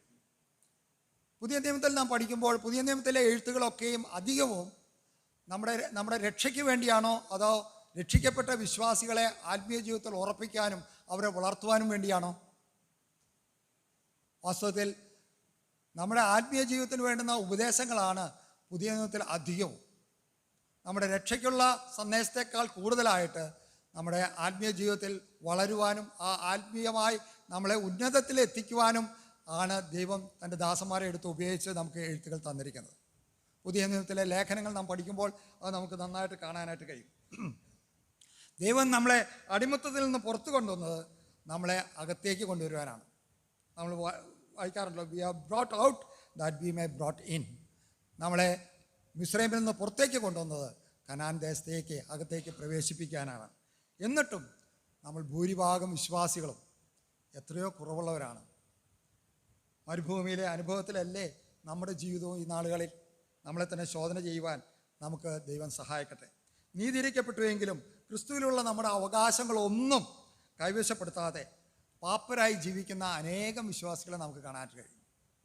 നമ്മുടെ യഥാർത്ഥ അവസ്ഥ എന്താണെന്ന് നമുക്കൊന്ന് ശോധന ചെയ്യുവാൻ ഈ ദിവസങ്ങളിലെ പഠനങ്ങൾ മൂലം ഇടയാക്കട്ടെ. നമ്മളിപ്പോഴും മരുഭൂമിയിൽ അലഞ്ഞു നടക്കുകയാണോ അതോ വിജയഭൂമിയിലേക്ക്, കനാനിൻ്റെ അനുഭവത്തിലേക്ക് നാം കടന്നിട്ടുണ്ടോ എന്ന് നമ്മളെ തന്നെ ശോധന ചെയ്യുക. നമ്മളെപ്പോഴും നിരന്തരമായ പരാജയത്തിലാണോ? കർത്താവുമായിട്ടുള്ള ചേർന്ന് ജീവിച്ച് നമുക്ക് ആ ദൈവത്തിൻ്റെ വാഗ്ദത്തങ്ങളെ അവകാശമാക്കുവാൻ സാധിച്ചിട്ടുണ്ടോ ഈ നാളുകളിൽ? അതാണ് നമ്മുടെ ഏറ്റവും വലിയ ലക്ഷ്യമായി തീരേണ്ടത് എന്ന് തന്നെയല്ല. ആദ്യ വാക്യം നോക്കുക, യോശുവ 1:2 വാക്യത്തിൽ, എൻ്റെ ദാസനായ മോശെ മരിച്ചു, ആകയാൽ നീയും ഈ ജനമൊക്കെയും പുറപ്പെട്ട് യോർദാനക്കരെ ഞാൻ ഇസ്രായേൽ മക്കൾക്ക് കൊടുക്കുന്ന ദേശത്തേക്ക് കടന്നു പോകുവിൻ. എൻ്റെ ദാസനായ മോശ മരിച്ചു. ആവർത്തന പുസ്തകം അവസാന ഭാഗത്ത് നമുക്കത് മോശയുടെ മരണം കാണാനായിട്ട് കഴിയും. മോശ അവരെ ഒരുക്കി അവിടം വരെ എത്തിച്ചുവെങ്കിലും മോശയ്ക്ക് കനാൻ ദേശത്തേക്ക് കടക്കാൻ കഴിയില്ല. നമുക്കറിയാം, മോശ ന്യായപ്രമാണത്തിൻ്റെ വ്യക്താവാണ്. ന്യായപ്രമാണം ഒരിക്കലും നമ്മളെ കനാൻ ദേശത്തിലേക്ക് എത്തിക്കുകയില്ല. അത് മോശയുടെ കുഴപ്പം കൊണ്ടല്ല. മോശയുടെ മരണത്തിൽ നാം വായിക്കുന്നുണ്ട്, മോശയുടെ കണ്ണ് മയങ്ങിയിട്ടില്ല, അവൻ്റെ ദേഹബലം ക്ഷയിച്ചിട്ടില്ല. മോശയുടെ കുഴപ്പം കൊണ്ടല്ല, എന്നാൽ നമ്മുടെ പാപങ്ങളും നമ്മുടെ ബലഹീനതകളുമാണ് അതിന് കാരണം. റോമലേഖനം 7-ാം അധ്യായത്തിൽ അപ്പോസ്തലനായ പൗലോസ് പറയുന്ന കാര്യമുണ്ട്. ഞാൻ വിശ്വസിക്കുന്നത് രക്ഷിക്കപ്പെട്ട ഒരു വിശ്വാസിയുടെ വലിയൊരു ചിത്രമാണ്. അവൻ്റെ പോരാട്ടത്തെക്കുറിച്ചാണ് നാം അവിടെ വായിക്കുന്നത്. അവിടെ ന്യായപ്രമാണത്തെക്കുറിച്ച് വായിക്കുന്നത് അത് നല്ലതാണ്, അത് ശുദ്ധമാണ്, അത് ന്യായവും നന്മയുമാണ് ന്യായപ്രമാണത്തിൽ എന്ന് നാം അവിടെ വായിക്കുന്നുണ്ട്. എബ്രായ ലേഖനം 7-ാം അധ്യായത്തിൽ നാം അത് വായിക്കുന്നുണ്ടല്ലോ. 12-ാം വാക്യം.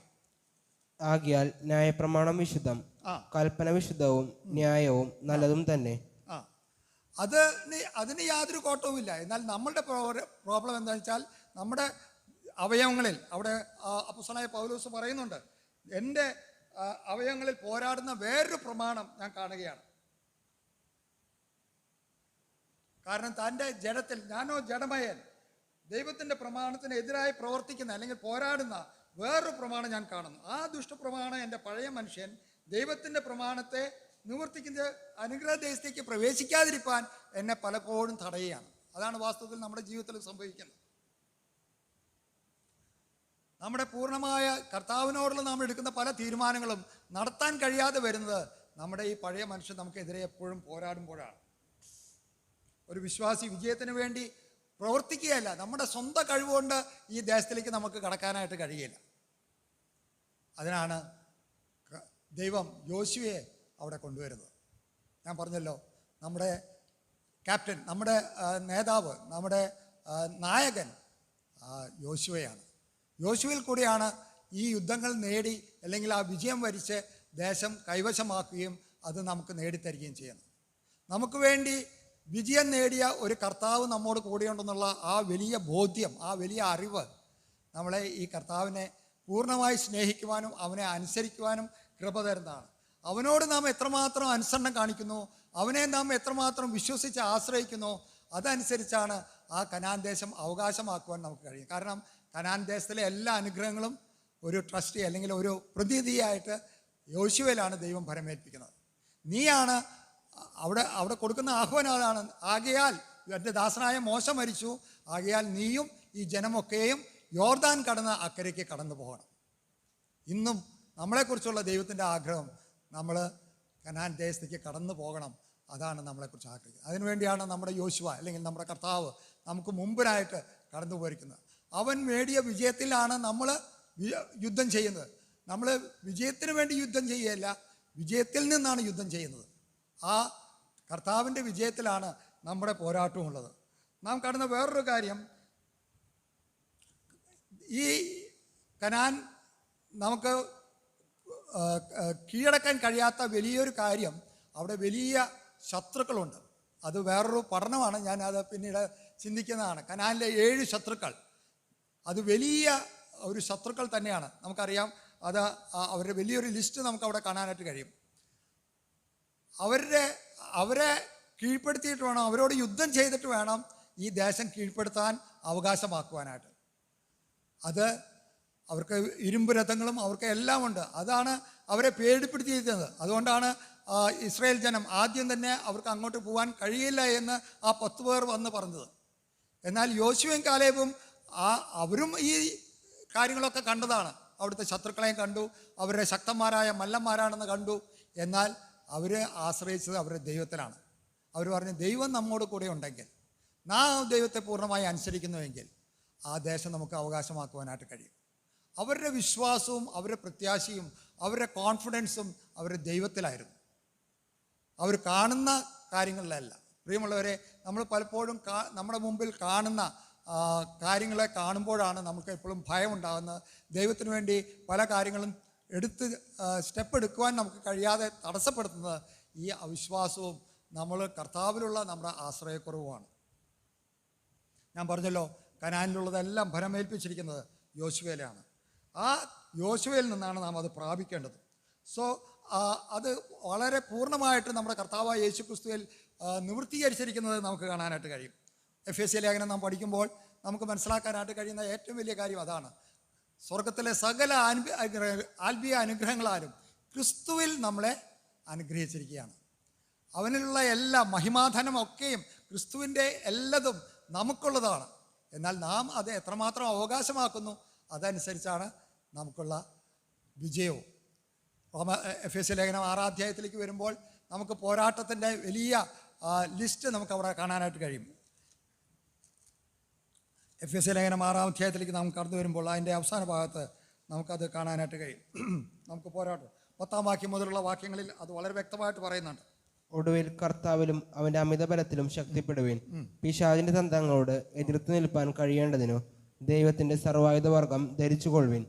നമുക്ക് പോരാട്ടമുള്ളത് ജഡരക്തങ്ങളോടല്ല, വാഴ്ചകളോടും അധികാരങ്ങളോടും ഈ അന്ധകാരത്തിന്റെ ലോകാധിപതികളോടും സ്വർലോകങ്ങളിലെ ദുഷ്ടാത്മസേനയോടും അത്രേ. അതെ, ആ വലിയ പോരാട്ടം കഴിക്കാനായിട്ട് പിന്നെ സർവായുധവർഗത്തിൻ്റെ വലിയൊരു ലിസ്റ്റ് പിന്നീട് പറയുന്നുണ്ട്. അത് നാം എത്രമാത്രം ധരിച്ച് നമ്മുടെ കർത്താവിനോട് ചേർന്ന്, ഞാൻ പറഞ്ഞ പോലെ നമ്മുടെ യോശുവയോട് ചേർന്ന് നാം എത്ര പോരാട്ടം കഴിക്കുന്നുവോ, ആത്മീയ പോരാട്ടം, അതനുസരിച്ച് നമുക്ക് വിജയം വരിക്കാനായിട്ട് കഴിയും. കാരണം ഇതെല്ലാം നിങ്ങൾക്ക് തന്നിരിക്കുന്നു എന്നാണ് ദൈവം പറയുന്നത്. നിങ്ങൾ പോയി കൈവശമാക്കിയേ വേണ്ടൂ. ആ ദേശം നമുക്ക് തന്നിരിക്കുകയാണ് ഓൾറെഡി. ആ ദേശത്തേക്ക് യോശുവയോടുകൂടെ കടന്ന് അവിടെ പറഞ്ഞിട്ട് ആദ്യ ഭാഗം നാം വായിച്ചല്ലോ, നിങ്ങളുടെ ഉള്ളങ്കാൽ ചവിട്ടുന്ന ദേശം മാത്രമേ നിങ്ങൾക്ക് അവകാശമാക്കാൻ കഴിയുള്ളൂ. അത് കൈവശപ്പെടുത്തേണ്ടത് നമ്മുടെ കടമയാണ്. ദേശം നമുക്ക് അവകാശമായി തന്നിട്ടുണ്ട്. എന്നാൽ നാം അവിടെ പ്രവേശിച്ച് ഈ അവകാശങ്ങൾ നമ്മുടേതാക്കി തീർക്കണം. അത് വലിയ പോരാട്ടമുണ്ട്, എളുപ്പമല്ല. എന്നാൽ നമുക്ക് വിജയലാളിയായ നമ്മുടെ നായകൻ നമുക്ക് വേണ്ടത്. നമുക്ക് അവൻ്റെ വിജയത്തിൽ നിന്നാണ് നാം പോരാടുന്നത്. അതുകൊണ്ട് ആ കാര്യം നാം മനസ്സിലാക്കിയിരിക്കേണ്ട വലിയ സത്യമുണ്ട്. നാം കർത്താവിൽ എത്രമാത്രം ആശ്രയിക്കുന്നുണ്ടോ, ആ കർത്താവിൽ മാത്രം ചാരുന്നുണ്ടോ, അതനുസരിച്ചായിരിക്കും ആ കർത്താവിലുള്ള വിജയം നമ്മുടെ സ്വന്തമാക്കി തീർക്കുവാൻ നമുക്ക് കഴിയുന്നെന്നുള്ള കാര്യം നാം മനസ്സിലാക്കേണ്ടതാണ്. കർത്താവായ യേശു ക്രിസ്തു കൃപയും സത്യവും നിറഞ്ഞവനാണ്. നമുക്കറിയാം, ന്യായപ്രമാണം മോശ മുഖാന്തരം വന്നു. എന്നാൽ കൃപയും സത്യവും യേശു ക്രിസ്തു മുഖാന്തരമാണ് വന്നത്. അവൻ്റെ നിറവിൽ നിന്നാണ് നാം കൃപമേൽ കൃപ പ്രാപിക്കുന്നത്. അവനാണ് പരിശുദ്ധാത്മാവിൻ്റെ വാഗ്ദത്തം പ്രാപിച്ച് നമുക്ക് തന്നിരിക്കുന്നത്. പെന്തക്കോസ്തിൻ്റെ അനുഭവം നമ്മുടേതാക്കി തീർത്തത് അവൻ മുഖാന്തരമാണ്. അവനുള്ളതൊക്കെയും നമുക്ക് വേണ്ടിയിട്ടുള്ളതാണ് എന്ന് ദൈവത്തിൻ്റെ വചനം നമ്മളോട് പറയുന്നുണ്ട്. എന്നാൽ വിശ്വാസത്താൽ അത് അവകാശമാക്കേണ്ടത് നമ്മുടെ കർത്തവ്യമാണ്, ഉത്തരവാദിത്വമാണ്. 1-ാം അധ്യായത്തിൻ്റെ 3-4 വാക്യങ്ങളിൽ കൂടി നമുക്ക് വായിക്കാം. ഞാൻ പറഞ്ഞതുപോലെ, നിങ്ങളുടെ ഉള്ളംകാൽ ചവിട്ടുന്ന സ്ഥലമൊക്കെയും ഞാൻ മോശയോട് കൽപ്പിച്ച പോലെ നിങ്ങൾക്ക് തന്നിരിക്കുന്നു. ദേശമൊക്കെയും അവൻ കൊടുത്തിരിക്കുകയാണ്. എന്നാൽ അവരുടെ ഉള്ളംകാൽ ചവിട്ടി അവകാശപ്പെടുന്ന ദേശം മാത്രമേ നമുക്ക് അവകാശമാക്കാൻ കഴിയുള്ളൂ എന്നുള്ള കാര്യം നാം അവിടെ കാണുന്നുണ്ട്. നമ്മുടെ സ്ഥാനം, നമ്മുടെ പദവി നാം അറിഞ്ഞാൽ മാത്രം പോരാ. നമ്മൾക്കുള്ള അനുഗ്രഹങ്ങളൊക്കെയും നാം അവകാശമാക്കണമെങ്കിൽ നാം അവിടെ പ്രവേശിക്കണമെന്ന് മാത്രമല്ല, അത് കൈവശമാക്കുകയും വേണം. യോശുവ അത് ഓരോ ഗോത്രത്തിനും അവകാശമാക്കി കൊടുക്കുന്ന കാര്യമാണ് പിന്നീടുള്ള അധ്യായങ്ങളിൽ നമുക്ക് കാണാനായിട്ട് കഴിയുന്നത്. നാം ഇത് വിഭാഗിച്ച് പഠിക്കുമ്പോൾ നമുക്ക് അത് മനസ്സിലാക്കാനായിട്ട് കഴിയും. നാം കാണുന്ന ഒരു തലമുറ മുഴുവനും കനാൻ ദേശം എത്തുന്നതിന് മുമ്പ് മരുഭൂമിയിൽ മരിച്ചുപോയ കാര്യം നാം ഓർക്കുകയുണ്ടായി. കാൽവരി ക്രൂശ് ഉണ്ടായിട്ടും, ഒഴിഞ്ഞ കല്ലറകൾ നമുക്ക് വേണ്ടി തുറന്ന കല്ലറ ഉണ്ടായിട്ടും, സ്വർഗാരോഹണം ചെയ്ത കർത്താവ് നമ്മുടെ കൂടെയുണ്ട്. നമുക്ക് ഈ അനുഭവങ്ങളൊക്കെ ദൈവം തന്നിട്ടും നമ്മൾ പലപ്പോഴും ഈ ലോകത്തിൻ്റെ മോഹങ്ങളിൽ, ആസക്തിയിൽ, അതുപോലെ പാപത്തിൻ്റെ പട്ടുപോകുകയല്ല ചെയ്യുന്നത്. 1 കൊരിന്ത്യർ 10-ാം അധ്യായത്തിൽ അപ്പോസ്തലനായ പൗലോസ് ഈ വലിയ വാണിംഗ് നമുക്ക് തന്നിരുന്നുണ്ട്. പഴയ നിയമത്തിലുള്ള കാര്യങ്ങൾ നമുക്ക് മുന്നെഴുതിയിരിക്കുന്ന എന്തിനു വേണ്ടിയാണ് എന്ന് ഇസ്രായേൽ ജനത്തിൻ്റെ അനുഭവം വെച്ച് താൻ പറയുന്നുണ്ട്. 10-ാം അധ്യായത്തിൻ്റെ 1 മുതലുള്ള വാക്യങ്ങൾ നമുക്ക് വായിക്കാം. സഹോദരന്മാരെ, നമ്മുടെ പിതാക്കന്മാരെല്ലാവരും മേഘത്തിന് കീഴിൽ ആയിരുന്നു. എല്ലാവരും സമുദ്രത്തൂടെ കടന്ന് എല്ലാവരും മേഘത്തിലും സമുദ്രത്തിലും സ്നാനമേറ്റു മോശയോട് ചേർന്നു. എല്ലാവരും ഒരേ ആത്മീയാഹാരം തിന്ന് എല്ലാവരും ഒരേ ആത്മീക പാനീയം കുടിച്ചു. അവരെ അനുഗമിച്ച ആത്മീയ പാറയിൽ നിന്നല്ലോ അവർ കുടിച്ചത്. ആ പാറ ക്രിസ്തു ആയിരുന്നു. എങ്കിലും അവരിൽ മിക്ക പേരിലും ദൈവം പ്രസാദിച്ചില്ല. അവരെ മരുഭൂമിയിൽ തള്ളിയിട്ടു കളഞ്ഞു എന്ന് നിങ്ങൾ അറിയാതിരിക്കരുത് എന്ന് ഞാൻ ആഗ്രഹിക്കുന്നു. ഇത് നമുക്ക് ദൃഷ്ടാന്തമായി സംഭവിച്ചു. അവർ മോഹിച്ചതുപോലെ നാമും ദുർമോഹികളാകാതിരിക്കേണ്ടതിനു തന്നെ. അത് തന്നെ, അവർ വലിയ വാണിയാണ് അവിടെ അപ്പോസ്തലനായ പൗലോസ് നമുക്ക് തരുന്നത്. ഇത് നമുക്ക് അവർക്ക് ദൃഷ്ടാന്തമായിട്ട് നമുക്ക് തന്നിരിക്കുകയാണ്. നമുക്ക് അവരിലുണ്ടായ പാപങ്ങൾ, അവർക്കുണ്ടായ അനുഭവങ്ങൾ നമ്മുടെ ജീവിതത്തിൽ ഉണ്ടാകാതിരിക്കാൻ ദൈവം നമ്മളെക്കുറിച്ച് ആഗ്രഹിക്കുന്നു. അതിനാണ് ഈ ഇസ്രായേൽ ജനത്തിൻ്റെ അവരുടെ ജീവിതത്തിൽ ഉണ്ടായ പാപങ്ങൾ, അവരുടെ തെറ്റുകൾ, അവർക്ക് കഴിയാഞ്ഞ കാര്യങ്ങൾ എന്തൊക്കെയാണെന്നുള്ള കാര്യം രേഖപ്പെടുത്തിയിട്ട് പിന്നീട് അവരുടെ പാപങ്ങൾ ഓരോന്നും എടുത്ത് പറയുന്നുണ്ട് അപ്പോസ്തലൻ. അതൊന്നും നമുക്ക് വരാതിരിക്കാൻ സൂക്ഷിക്കണം എന്ന് പറയുന്നുണ്ട്. റോമാലേഖനം 15-ാം അധ്യായത്തിൻ്റെ മുന്നെഴുതിയിരിക്കുന്ന കാര്യങ്ങൾ എന്തിനു വേണ്ടിയാണെന്ന് റോമാലേഖനം 15-ാം അധ്യായത്തിൻ്റെ 4-ാം വാക്യത്തിൽ നാം വായിക്കുന്നുണ്ട്. എന്നാൽ മുന്നെഴുതിയിരിക്കുന്നതൊക്കെയും നമ്മുടെ ഉപദേശത്തിനായിട്ടു നമുക്ക് തിരുവെഴുത്തുകളാൽ ഉളവാകുന്ന സ്ഥിരതയാലും ആശ്വാസത്താലും പ്രത്യാശ ഉണ്ടാകേണ്ടതിനു തന്നെ എഴുതിയിരിക്കുന്നു. അത് നാം വളരെയധികം മനസ്സിലാക്കേണ്ട ഒരു കാര്യമാണ്. മുന്നെഴുതിയിരിക്കുന്നത് ഞാൻ പറഞ്ഞല്ലോ, ഈ പഴയ നിയമത്തിൽ നമുക്ക് രേഖപ്പെടുത്തിയിരിക്കുന്നതൊക്കെയും നമ്മുടെ വാണിങ്ങിന് വേണ്ടിയിട്ടാണ്. അതുമാത്രമല്ല, അത് നമ്മുടെ ഉപദേശത്തിനായിട്ടാണ്. നമുക്ക് തിരുവെഴുത്തുകളാൽ ഉളവാകുന്ന സ്ഥിരതയാലും ആശ്വാസത്താലും പ്രത്യാശ ഉണ്ടാകേണ്ടതിന് തന്നെ എഴുതിയിരിക്കുന്നു. അതുകൊണ്ട് ഈ ദൈവത്തിൻ്റെ വചനത്തിൻ്റെ പഠനത്തിൻ്റെ പ്രാധാന്യം എത്രമാത്രം പ്രാധാന്യമുള്ളതാണ് എന്ന് നമുക്ക് മനസ്സിലാക്കണം. തിമോഥെയോസിൻ്റെ ലേഖനത്തിലും നമുക്ക് തിമോഥെയോസിനോട് പറയുന്ന വാക്യങ്ങൾ നമുക്ക് കാണാനായിട്ട് കഴിയും. 2 തിമോഥെയോസ് 3-ാം അധ്യായത്തിലെ 16-ഉം 17-ഉം വാക്യങ്ങൾ. എല്ലാ തിരുവെഴുത്തും ദൈവശ്വാസ്യമാകയാൽ ദൈവത്തിൻ്റെ മനുഷ്യൻ സകല സൽപ്രവർത്തിക്കും വക പ്രാപിച്ചു തികഞ്ഞവനാകേണ്ടതിന് ഉപദേശത്തിനും ശാസനത്തിനും ഗുണീകരണത്തിനും നീതിയിലെ അഭ്യാസത്തിനും പ്രയോജനമുള്ളത് ആകുന്നു. അതുകൊണ്ട് നമുക്ക് കിട്ടുന്ന അഭ്യാസം ഈ ദൈവവചനത്തിൽ കൂടെ, കാരണം ഇത് ദൈവശ്വാസ്യമായ ദൈവവചനമാണ്. അത് നമ്മളെ തികഞ്ഞവനാക്കുവാനായിട്ട്, അത് ഉപദേശത്തിനായിട്ടും ശാസനത്തിനായിട്ടും നമ്മുടെ ഗുണീകരണത്തിനും നീതിയിലെ അഭ്യസത്തിനും പ്രയോജനമുള്ളതായിട്ടാണ് ഈ ദൈവവചനം നമുക്ക് തന്നിരിക്കുന്നത്. ആ ദൈവവചനം പഠിക്കുമ്പോഴാണ് ദൈവത്തിന് നമ്മളെക്കുറിച്ചുള്ള ആഗ്രഹങ്ങൾ എന്തൊക്കെയാണെന്ന് നമുക്ക് മനസ്സിലാക്കാനായിട്ട് പറയുള്ളൂ. ക്രിസ്തീയ ജീവിതത്തിൻ്റെ പൂർണ്ണ അനുഗ്രഹം ലഭിക്കാൻ അതിനായി തന്നെ നമുക്ക് പൂർണ്ണ ഹൃദയത്തോടെ ഒരു താല്പര്യം, ആ വലിയ വാഞ്ച നമുക്കുണ്ടാകണം. നമുക്കറിയാം, ദൈവം ആരെയും ഒരു കാര്യത്തിലും നിർബന്ധിക്കുകയില്ല. രക്ഷയുടെ കാര്യത്തിലായാലും രക്ഷ ഒരുക്കിയിട്ടുണ്ട്. ദൈവത്തിൻ്റെ ആഗ്രഹം ആരും നശിച്ചു പോകാതെ നിത്യജീവൻ പ്രാപിക്കണമെന്നുള്ളതാണ്. എന്നാൽ ആരെയും നിർബന്ധിക്കുന്നവനല്ല നമ്മുടെ ദൈവം. ദൈവത്തിൻ്റെ അനുഗ്രഹങ്ങളെല്ലാം ഒരു പ്ലേറ്റിലാക്കി വന്നോ ഭക്ഷിച്ചോ എന്ന് പറയുന്നവനല്ല ദൈവം. ഇതെല്ലാം നമുക്ക് കാണിച്ചു തരും. എന്നാൽ അത് തിരഞ്ഞെടുക്കുവാനും ഉള്ള സ്വാതന്ത്ര്യം നമുക്ക് തന്നിട്ടുണ്ട്. നമുക്ക് കഴിഞ്ഞ പാഠത്തിൽ നമുക്ക് പഠിക്കാനായിട്ട് കഴിഞ്ഞു. പുതിയ സൃഷ്ടിയോടുള്ള ബന്ധത്തിൽ ദൈവം നമുക്ക് തിരഞ്ഞെടുക്കുവാനുള്ള സ്വാതന്ത്ര്യം തന്നതാണ് നമ്മുടെ ഏറ്റവും വലിയ അനുഗ്രഹമായിട്ട് ദൈവം കാണുന്നത്. എന്നാൽ അത് തിരിച്ച് അത് നമുക്ക് അനുഗ്രഹത്തിന് പകരം ശാപമായി തീരാനും സാധ്യതയുണ്ട്. നാം ഏത് തിരഞ്ഞെടുക്കുന്നു, നമ്മളെക്കുറിച്ചുള്ള ദൈവത്തിൻ്റെ ഹിതം എന്താണെന്ന് നാം മനസ്സിലാക്കുമ്പോഴാണ് വാസ്തവത്തിൽ യോശുവയുടെ പുസ്തകത്തിൽ കൂടെ ദൈവം നമ്മളെക്കുറിച്ച് ആഗ്രഹിക്കുന്ന കാര്യങ്ങൾ നമുക്ക് മനസ്സിലാക്കുന്നത്. ഒരു വിശ്വാസിയുടെ പഴയ ജീവിതത്തിൽ നിന്ന് അവൻ യാത്ര പറഞ്ഞിട്ട് കർത്താവായ യേശു ക്രിസ്തുവിലുള്ള ജീവൻ്റെ പുതുക്കത്തിലുള്ള നടപ്പാണ് ദൈവം നമ്മളെക്കുറിച്ച് ആഗ്രഹിക്കുന്നത്. അതാണ് കനാൻ ജീവിതത്തിൽ നമുക്ക് കാണാനായിട്ട് കഴിയുന്നത്. ആ ക്രിസ്തുവിലുള്ള അവകാശത്തിൻ്റെ മഹിമാധനം എത്രയാണെന്ന് നമുക്ക് ആ കനാനിലേക്കുള്ള പ്രവേശനം കഴിയുമ്പോഴാണ്, അല്ലെങ്കിൽ ആ അനുഗ്രഹത്തിൻ്റെ ദേശത്തേക്ക് നാം കടക്കുമ്പോഴാണ് നമുക്ക് മനസ്സിലാക്കാനായിട്ട് കഴിയുന്നത്. നമ്മുടെ ശത്രുക്കളെ നമുക്ക് എങ്ങനെ അഭിമുഖീകരിക്കാൻ കഴിയുമെന്നും പരാജയപ്പെടുത്താൻ കഴിയുമെന്നും അതുപോലെ ക്രിസ്തുവിലുള്ള നമ്മുടെ അവകാശം എങ്ങനെ കൈവശപ്പെടുത്താമെന്നും പറഞ്ഞു തരുന്ന ഒരു പുസ്തകമാണ് ഈ യോശുവയുടെ പുസ്തകം.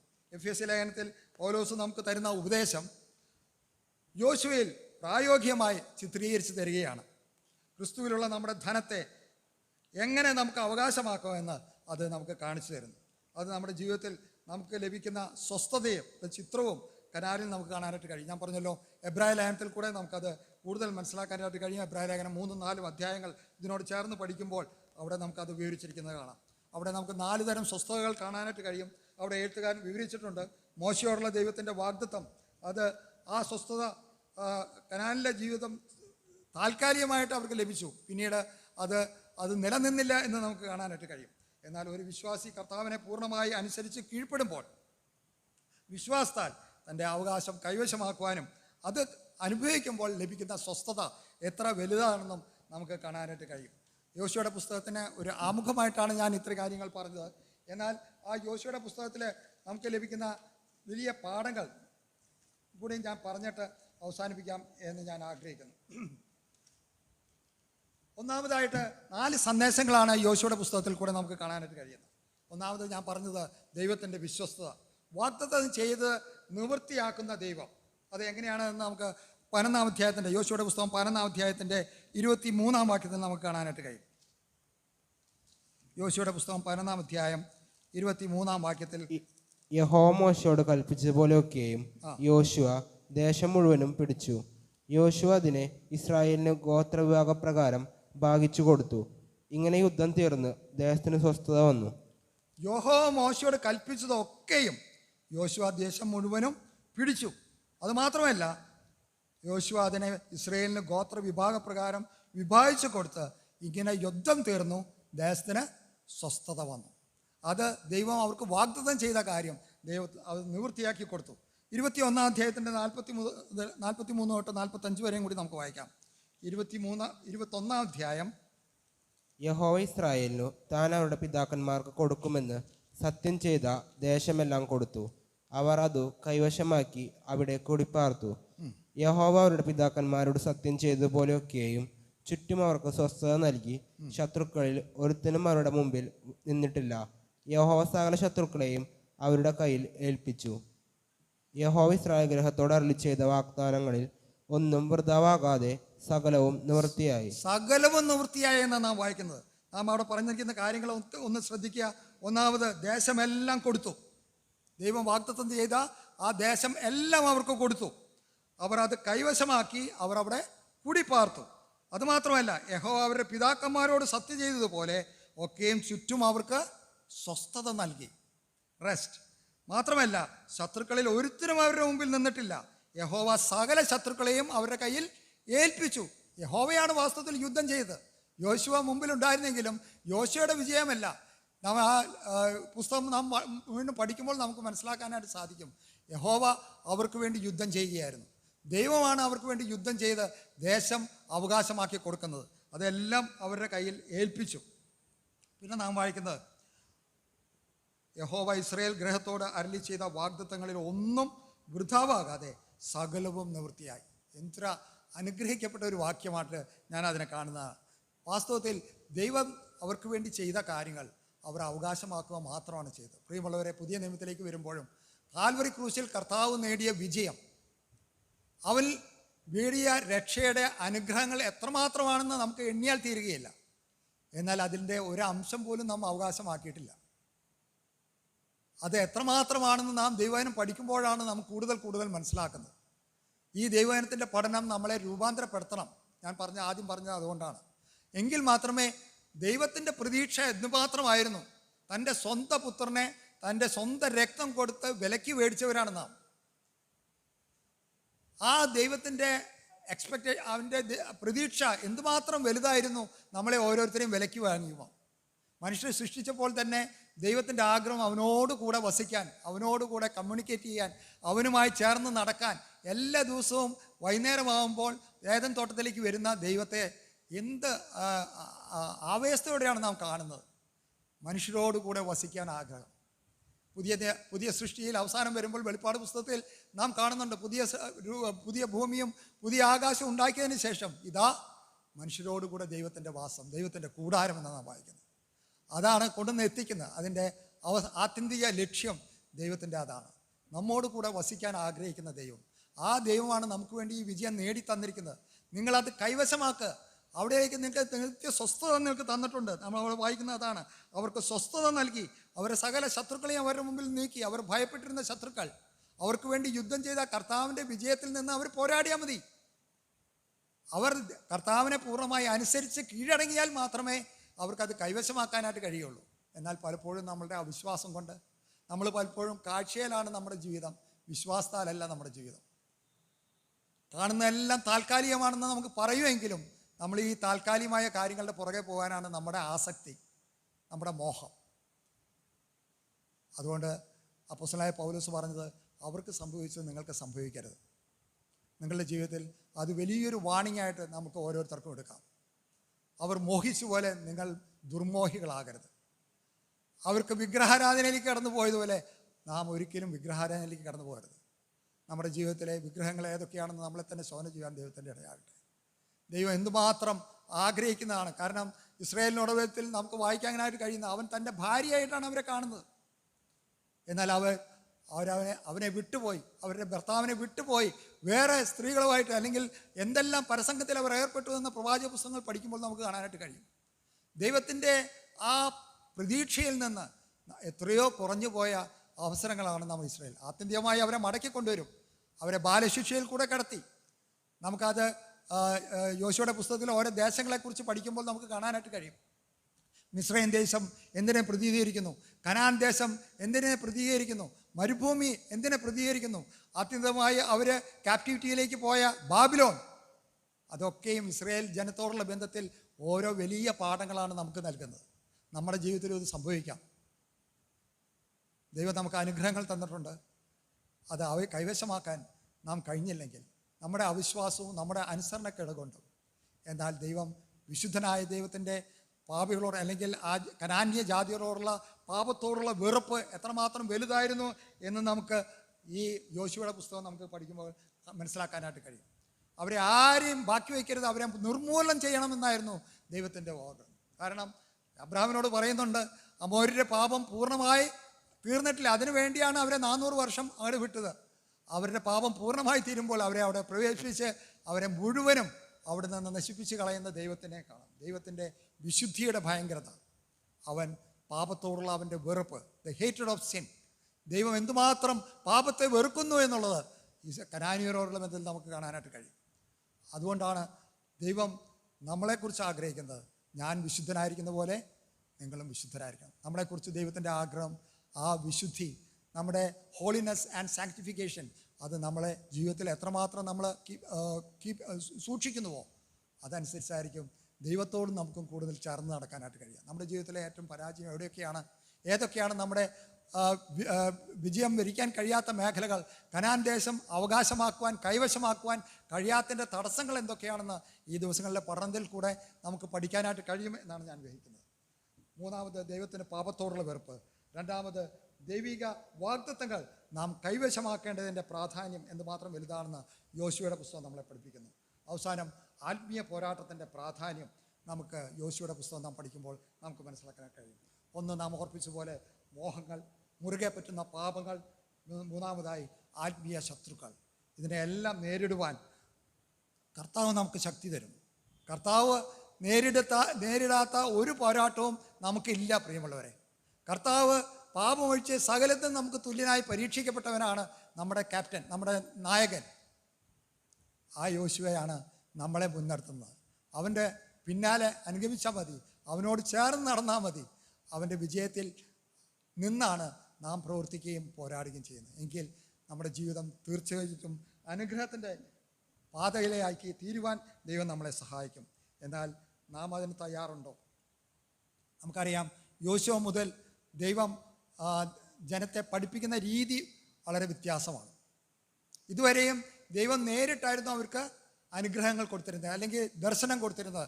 ദർശനത്തിൽ കൂടെ താൻ വെളിപ്പെടുകയും അവരോട് പറയുകയും ദൈവം തൻ്റെ കാര്യങ്ങൾ വെളിപ്പെടുത്തുകയും ചെയ്തിരുന്നു. അബ്രാഹാമിന് ദൈവം പ്രത്യക്ഷനായി. ദൈവം ദൂതന്മാരിൽ കൂടെ അബ്രാഹാമിനെ കാണാൻ വരുന്ന ദൂതന്മാരെ നമുക്ക് കാണാനായിട്ട് കഴിയും. അതുപോലെ യോസേഫിന് സ്വപ്നത്തിൽ കൂടെ വെളിപ്പെടുത്തിയ കാര്യങ്ങൾ നമുക്ക് കാണാനായിട്ട് കഴിയും. അതായിരുന്നു ദൈവത്തിൻ്റെ ഇടപാടുകൾ. എന്നാൽ യോശുവയുടെ പുസ്തകം മുതൽ ദൈവം മോശ ന്യായപ്രമാണ പുസ്തകം എഴുതി കഴിഞ്ഞപ്പോൾ ആ പുസ്തകം അവിടെ കൊടുക്കുകയാണ്. യോശുവയുടെ 1-ാം അധ്യായത്തിൽ നാം വായിച്ചത് അതായിരുന്നല്ലോ. 8-ാം വാക്യം ഒന്നും കൂടി വായിക്കാം നമുക്ക്. ഈ ന്യായപ്രമാണ പുസ്തകത്തിലുള്ളത് നിന്റെ വായിൽ നിന്നു നീങ്ങിപ്പോകരുത്. അതിൽ എഴുതിയിരിക്കുന്നത് പോലെയൊക്കെയും പ്രമാണിച്ചു നടക്കേണ്ടതിന് നീ രാവും പകലും അത് ധ്യാനിച്ചു കൊണ്ടിരിക്കണം. എന്നാൽ നിന്റെ പ്രവൃത്തി സാധിക്കും, നീ കൃതാർത്ഥനായും ഇരിക്കും. യോശുവയുടെ പുസ്തകം മുതൽ ദൈവം ഈ പുസ്തകത്തിൽ കൂടിയാണ്, ന്യായപ്രമാണ പുസ്തകത്തിൽ കൂടിയാണ് ദൈവത്തിൻ്റെ സന്ദേശങ്ങൾ നൽകുന്നത്. പ്രിയമുള്ളവരെ, ഇന്ന് നമുക്ക് നമ്മുടെ കൈകളിൽ ഈ ദൈവത്തിൻ്റെ വചനമാണ് തന്നിരിക്കുന്നത്. അവർക്ക് കൊടുത്ത ന്യായപ്രമാണത്തെക്കാളും വലിയൊരു പുസ്തകമാണ് നമുക്ക് തന്നിരിക്കുന്നത്. ഡീറ്റെയിൽ ദൈവത്തിൻ്റെ കാര്യപരിപാടികളൊക്കെ ദൈവം നമ്മളെ പരിമേൽപ്പിച്ചിരിക്കുന്നത് ഈ പുസ്തകത്തിൽ നമുക്ക് വ്യക്തമായിട്ട് കാണാൻ കഴിയും. ദൈവം ഇന്ന് സംസാരിക്കുന്നത് നേരിട്ടല്ല, ദർശനങ്ങൾ കൂടിയോ സ്വപ്നങ്ങൾ കൂടിയല്ല. അതിൽ കൂടി ഉണ്ടാകാം, ഇല്ലെന്ന് ഞാൻ പറയുന്നില്ല പലരും. എന്നാൽ നമുക്ക് മനസ്സിലാക്കാൻ കഴിയുന്ന ഏറ്റവും വലിയ കാര്യം, ദൈവം തൻ്റെ വചനത്തിൽ കൂടിയാണ് നമ്മളോട് സംസാരിക്കുന്നത്. ദൈവത്തിന് തൻ്റെ കാര്യങ്ങൾ നമ്മളെ അറിയിപ്പാനുള്ളത് നാം ദൈവത്തിൻ്റെ വചനത്തിലാണ്. ആ ദൈവത്തിൻ്റെ വചനം നീ ധ്യാനിക്കണം. യോശുവോട് പറയുന്നത്, ദൈവത്തിന് ആ ഉത്തരവാദിത്തങ്ങൾ ഏൽപ്പിക്കുമ്പോൾ ദൈവം പറയും, ഈ ന്യായപ്രമാണ പുസ്തകത്തിലുള്ളത് നിൻ്റെ വായിൽ നിന്ന് നീങ്ങിപ്പോകരുത്. ഇതിൽ എഴുതിയിരിക്കുന്നതൊക്കെയും പ്രമാണിച്ച് നടക്കേണ്ടത് നീ രാവും പകലും അത് ധ്യാനിച്ചു കൊള്ളണം. അതുകൊണ്ട് അതുമാത്രമല്ല താൻ പറയുന്നത്, എന്നാൽ നിൻ്റെ പ്രവൃത്തി സാധിക്കും, നീ കൃതാർത്ഥനമായിരിക്കും. നമ്മുടെ പോരാട്ടത്തിൽ നാം ഈ ദൈവവചന പ്രകാരം ദൈവവചനം അനുസരിച്ച് ജീവിക്കുന്നുവെങ്കിൽ തീർച്ചയായും കനാൻ്റെ അനുഭവത്തിലേക്ക് നമുക്ക് പ്രവേശിക്കാൻ ദൈവം നമ്മളെ സഹായിക്കും. അതിനായിട്ട് വിശ്വാസവും ഉറപ്പുള്ളവരായിരിക്കുക, കർത്താവിലുള്ള കോൺഫിഡൻസ് വർദ്ധിപ്പിക്കുക. തുടർന്നുള്ള ക്ലാസ്സുകളിൽ നമുക്ക് അത് പഠിക്കാനായിട്ട് സാധിക്കും. ദൈവം അനുവദിച്ചാൽ അടുത്ത ആഴ്ച യോശുവ എന്ന ക്യാരക്ടറിനെ കുറിച്ച് നമുക്ക് പഠിക്കാനായിട്ട് ദൈവം സഹായിക്കട്ടെ. നിങ്ങളും ഒരുങ്ങി വരിക. യോശുവയെക്കുറിച്ച് നമ്മൾ ആദ്യം എവിടെയാണ് വായിക്കുന്നത്? എങ്ങനെയാണ് അവനെ ഈ ന്യായപദ്ധതിയിലേക്ക് ദൈവം ഉയർത്തിയത്? ഒറ്റ ദിവസം കൊണ്ട് വന്നതാണോ? പെട്ടെന്ന് അവനെ ഒരു ശുശ്രൂഷ ഏൽപ്പിച്ചതാണോ? എങ്ങനെയാണ് യോശുവ ഈ സ്ഥാനത്തേക്ക് കടന്നു എന്നുള്ളത് അതിൻ്റെ മുമ്പുള്ള പുസ്തകങ്ങൾക്കും നമുക്ക് കാണാനായിട്ട് കഴിയും. അത് പഠിക്കുവാൻ ദൈവത്തിൻ്റെ ആത്മാവ് നമ്മളെ സഹായിക്കട്ടെ. ദൈവത്തിൻ്റെ വിലയേറെ നാമം മഹത്വപ്പെടുമാറാകട്ടെ.